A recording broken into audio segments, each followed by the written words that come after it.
Assalamualaikum warahmatullahi wabarakatuh. Baik, perkenalkan saya Dwi Afika. Nah, di sini saya akan menjelaskan tentang konsep dasar dietetik masyarakat. Langsung saja, pengertian dietetik masyarakat merupakan ilmu dietetika adalah cabang ilmu gizi yang mengatur pemberian makanan pada kelompok atau per orang dengan memperhatikan syarat gizi atau sosial ekonomi. Nah, di sini menurut KBBI atau Kamus Besar Bahasa Indonesia, arti kata dietetik adalah praktik penerapan ilmu dan seni pengaturan jenis serta jumlah makanan berdasarkan kondisi kesehatan, sosial, ekonomi, dan kebutuhan gizi. Adapun pengertian diet adalah makanan dan minuman yang dikonsumsi secara teratur setiap hari. Nah, diet yang dilakukan sangat tergantung pada usia, berat badan, dan kondisi kesehatan dan banyaknya kegiatan yang dilakukan dalam sehari. Berikut terapi diet. Yang pertama ada memelihara keadaan gizi baik, kemudian memperbaiki definisi gizi, memberikan kesempatan istirahat pada tubuh dan organ tubuh yang mendapat gangguan, dan menyesuaikan antara makanan yang diserap dengan reaksi tubuh atau menetralisirkan zat makanan, serta mengadakan perubahan berat badan bila diperlukan. Kemudian ada macam dan bentuk diet. Yang pertama, intermittent fasting. Diet ini berpusat pada siklus antara berpuasa dan makan. Yang kedua, diet vegan. Diet yang tidak memperbolehkan adanya konsumsi produk olahan hewani sama sekali, termasuk telur dan madu. Yang ketiga, diet vegetarian. Diet ini memperbolehkan konsumsi telur, susu, dan madu, namun berpotensi membuat kekurangan nutrisi tertentu. Yang keempat, diet Mediterania. Di sini berfokus pada konsumsi buah-buahan, sayur-sayur, keju, yogurt, dan minyak zaitun. Yang kelima, diet paleo. Diet ini tidak dianjurkan mengonsumsi gula, susu, gandum, dan makanan yang berproses.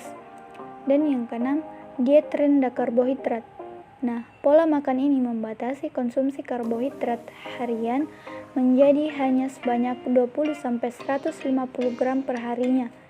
Yang ketujuh, diet ketogenik. Diet ini mengurangi karbohidrat dan meningkatkan konsumsi lemak sehat seperti alpukat dan ikan berlemak.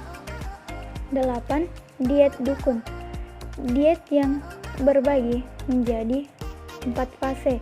2 fase penurunan berat badan dan 2 fase mempertahankan berat badan.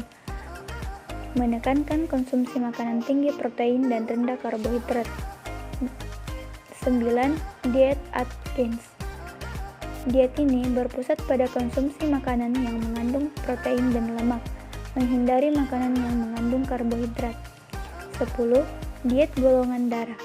Diet ini dipopulerkan oleh Dr. Peter J.D. Adamo yang mengatakan tubuh bisa mencerna dengan golongan darahnya. 11. Diet shake. Metode menurunkan berat badan yang melibatkan susu diet dalam menu harian. Dan yang terakhir, diet Ayurveda. Diet ini berasal dari India. Diet ini membagi metodenya berdasarkan metabolismenya. Baik, di sini kita bisa lihat prinsip diet. Yang pertama itu pentingnya makan dengan benar. Yang kedua, konsumsi sumber pangan. Dan yang ketiga, jadwal makan pentingnya diatur. Kemudian yang terakhir, jangan ikut-ikutan. Dalam artian, jangan meniru mentah-mentah metode diet yang dilakukan oleh kalangan artis, karena kebutuhan mereka belum tentu sama dengan kebutuhan kita. Adapun tujuan dari diet, yang pertama menurunkan risiko diabetes, yang kedua menurunkan tekanan darah, yang ketiga mengendalikan kolesterol, yang keempat menurunkan risiko penyakit jantung, yang kelima menurunkan risiko kanker, yang keenam mengurangi nyeri sendi, 7 mengurangi nyeri di punggung, 8 menurunkan risiko stroke, dan yang terakhir meningkatkan kualitas psikologis. Adapun syarat diet, yang pertama memang sudah gemuk. Kemudian yang kedua bukan obesitas. Yang ketiga sesuai saran ahli. Yang keempat demi kesehatan, yang artinya jika kita terkena semacam penyakit yang mengharuskan kita diet, misalnya kita terancam sakit gula atau diabetes, penyakit pembuluh darah. Nah, ini pun harus seizin dan rekomendasi dari dokter. Kemudian yang terakhir, tuntutan karir. Berat badan sudah ideal, tapi pekerjaan menuntut kita untuk menurunkan berat badan lagi. Adapun pandangan Islam mengenai diet. Dalam Islam sendiri, diet bukan dilakukan semata untuk memperindah bentuk tubuh agar terlihat menarik dan cantik, namun juga untuk menjaga kesehatan seseorang dan agar lebih mudah dalam mencari pakaian. Yang pertama, selalu mengonsumsi makanan yang halal, sehat dan bergizi, sebagaimana Allah telah berfirman dalam Quran Surah Al-Baqarah ayat 168, yang artinya, wahai manusia, makanlah dari makanan yang halal dan baik yang terdapat di bumi dan janganlah kamu mengikuti langkah syaitan. Sungguh syaitan itu musuh yang nyata bagimu. Kemudian yang kedua, makan minum secukupnya dan tidak berlebihan. Yang ketiga, tidak tidur setelah makan. Dan yang terakhir, perbanyak berpuasa sunnah dan menjalankan puasa wajib.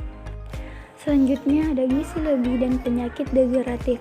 Nah, status gizi lebih ini merupakan keadaan seseorang yang terjadi ketika asupan zat gizinya yang terlalu berlebihan. Hal ini dapat terjadi karena pengeluaran energi yang rendah atau asupan energi yang terlalu tinggi. Penyakit degeneratif yang sering terjadi oleh kebiasaan buruk sehari-hari yang kemudian menyebabkan gangguan pada organ tertentu. Beberapa penyakit degeneratif yang sering terjadi. Yang pertama, diabetes tipe 2. Yang kedua, penyakit jantung. Yang ketiga, osteoporosis. Yang keempat, penyakit kanker. Nah, risiko penyakit degeneratif ini sebenarnya dapat dicegah sejak usia dini dengan menjalankan gaya hidup yang sehat. Ini dapat dimulai dengan mengurangi konsumsi makanan olahan seperti daging merah dan sosis, serta memperbanyak konsumsi makanan sehat seperti sayur dan buah yang lebih bermanfaat bagi tubuh. Sekian yang dapat saya jelaskan, kurang dan lebihnya mohon dimaafkan. Wabillahi taufiq hidayah. Wassalamualaikum warahmatullahi wabarakatuh.